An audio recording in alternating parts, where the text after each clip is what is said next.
Should DSA's elected officials endorse Joe Biden? That discussion came up last night in the panel on DSA's electoral strategy hosted by DSA's Socialist Majority caucus. My name is Rami Khalil. I'm a Seattle DSA local council member and a member of Reform and Revolution, a Marxist caucus in DSA. And I want to thank DSA's Socialist Majority caucus for organizing the panel discussion yesterday with candidates running for DSA's national leadership body, the National Political Committee, the NPC. Different wings of DSA have different approaches about how to approach moderate Democrats. And these disagreements were expressed quite clearly last night in the debate around the question of whether DSA's elected officials should endorse Joe Biden. Most NPC panelists agreed that DSA should not endorse Joe Biden. However, the question was, what should the most prominent Democratic socialists do? What should elected officials like AOC and Rashida Tlaib do? Should they endorse Joe Biden? Our Reform and Revolution candidate for the NPC, Philip Locker, put forward a position that our elected officials should help us to promote a socialist message. A comrade from the Socialist Majority caucus, Grace Mouser, who's also running for the NPC, had a different viewpoint. In this short video here, we put the statements of these two panelists together, but please do listen to the whole debate to hear what the other candidates had to say on this too. You can find the debate at tinyurl.com/smc/candidate-debate. The title of the debate is Socialism and Elections, NPC Candidate Debate. We put together the first two clips here, which are answers to the question, Cornel West announced his candidacy for presidency.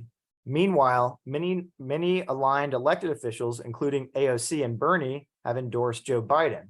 How should DSA relate to these presidential campaigns? Should DSA make an endorsement?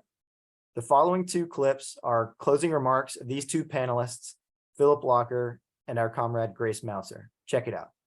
And I think we need as socialists to speak to the real working class discontent that exists with the Biden presidency, while also absolutely being crystal clear that we oppose the right-wing demagogy of Donald Trump and his racism and sexism. To do that, we need our political independence to actually be most effective in fighting far-right Republicans so that we can put forward a clear working class agenda. Our ability to fight for a working class agenda is severely compromised if we're associated with, or even worse, endorse Wall Street Democrats. The most important way we need to remember as socialists to fight Trump and the Republicans is to build mass movements and independent working class power. I also believe in a polarized election with a far-right Republican like Trump, I think DSA and DSA electeds should encourage voters in the minority of swing states, which are a small minority of states, to block Trump by tactically voting for Biden with no political illusions, with no endorsement, with no campaigning, as a purely negative vote against Trump. But I think our overall approach should be to endorse Cornel West and focus on campaigning for him. He's the only candidate who's going to promote our agenda in the #1 political arena that workers and oppressed people are going to be discussing in the next year and a half, and that's the presidential election. We cannot like that, but that's the reality. The presidential election is going to be the main filter which politics are going to be discussed the next year and a half. And his campaign is an opportunity to build support for anti-racism, trans rights, Medicare for all, the Green New Deal, closing down the Pentagon war machine, and other fighting demands. I think we need to link a campaign for Cornel West with a major national effort to re-elect our DSA Congress members and to build a socialist caucus in Congress that's distinct from the Progressive Caucus, and use it most of all as a campaign to recruit to DSA, to turn around our fallen membership and start growing again.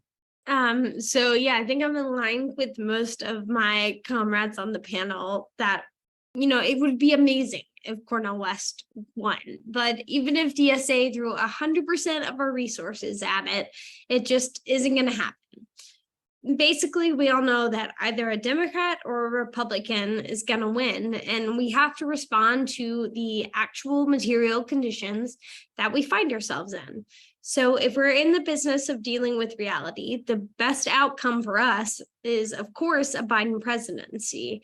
It's the best for DSA priorities, and it's also, as Rose was just pointing out, the best for the working class. It's the best for our trans brothers and sisters. It's the best for like all of us, really.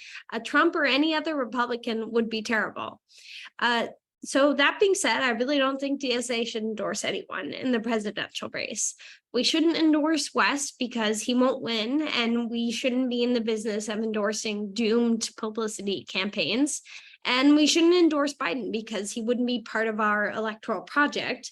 And also our endorsement just wouldn't matter at all in that race. Our members are probably going to vote for him against a Republican anyway.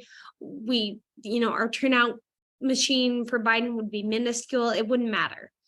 However, we should definitely allow our DSA electeds to endorse Biden. I haven't heard as much discussion about this on the panel so far.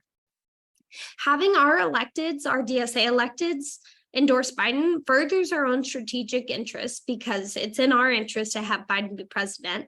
And it allows electeds to signal their opposition to fascism to their colleagues and to their district. And it also opens up opportunities for potential coalition partners. Let's imagine Rashida Tlaib endorsing, as she likely would. If we ask her to toe a DSA line on no endorsement, versus being in solidarity with the Muslims, women, trans people in her district, that would be absolutely ridiculous. We should not condemn Rashida for endorsing Biden, and we shouldn't condemn any of our electeds for doing so. I think Grace's answer in the last round, I think, was quite revealing. I wanted to just start with that a little bit. And I think it gets to a little bit the stakes of the choice we're going to make at this national convention. Grace said, which I agree with, that DSA should not endorse Biden, but then went on to say that we should allow, what basically sounds like from the argument she supports, DSA electeds in Congress endorsing Biden. There's, I think, a real contradiction there. We're saying as socialists, we want an electoral strategy where our electeds serve our organization and our movement and act as champions to promote our policies, but on the main political issue in the next year and a half, that the majority of workers who are not super involved, the number one issue of how they're going to evaluate politics are public representatives. The main public face of our organization should be doing something that you think our organization shouldn't do. I'd like you to explain a little bit that contradiction there. And I think in reality, it means you do support endorsing Biden. It's just not viable in DSA, but our main profile, our main representatives have to have the freedom to do what is really needed. I think there is a different course. I think our job as socialists is to carve out a distinct position of, yes, opposing Trump and the Republicans. Let's be clear, that is the greater evil. In a choice between Trump and Biden, we want Biden to win, but we should not endorse him. And our DSA electeds can also say that crystal clear. We're not on Team Biden. We want to champion a working class agenda. We're not going to endorse him. If we're forced to make a choice in swing states like Michigan, I support Rashida Tlaib saying I don't support Biden. He's not advanced workers' interests, but yes, vote for him to block Trump. In New York, why should AOC have that message? Why doesn't AOC in New York have a message, cast a protest vote against Biden? So the final thing I'll just say flowing from that is, I do think the convention faces a real choice of the direction of DSA. If we're happy with the current direction, which I think Grace summed up well what that applies in the coming period, means to go along with trailing behind Biden, the Democrats, I'm not the candidate to vote for. You should vote for my comrades in SMC and Groundwork. They're going to do a very good job of representing the status quo in DSA. If we want a course correction, if we want to change towards independence from the Democratic Party, I do ask for you to vote for me and my running mate, Jesse Dreyer. And also MUG and BNR and Red Star to have a left-wing majority to change direction of DSA. So I'll start by saying that our electoral project is about winning real socialist power in the real world. We want to win so that we can enact change for the working class in the short term and prove the viability of socialism in the medium and long term. And we shouldn't do things in the short term that undermine this goal. So we have to choose races where we can be determinative in a victory, and the candidate is committed to organizing with DSA. And I'm super open to hearing Aaron's thoughts and critiques about like how instructive New York City can be to other types of chapters. We need to be committed to working with the electeds we have to navigating the hostile and different terrain that they face across the country. And that means entering into good faith organizing relationships with them before we attempt to take punitive action on them. The reality is that electoral is messy, legislating and governing is really messy. And the only way to avoid complexities and complications is to avoid anything that would actually build our power. Bernie knows this. A lot of my comrades on this panel have rightly extolled Bernie's virtues, but if he was fully folded into our electoral project, I'm sure they would be critiquing him.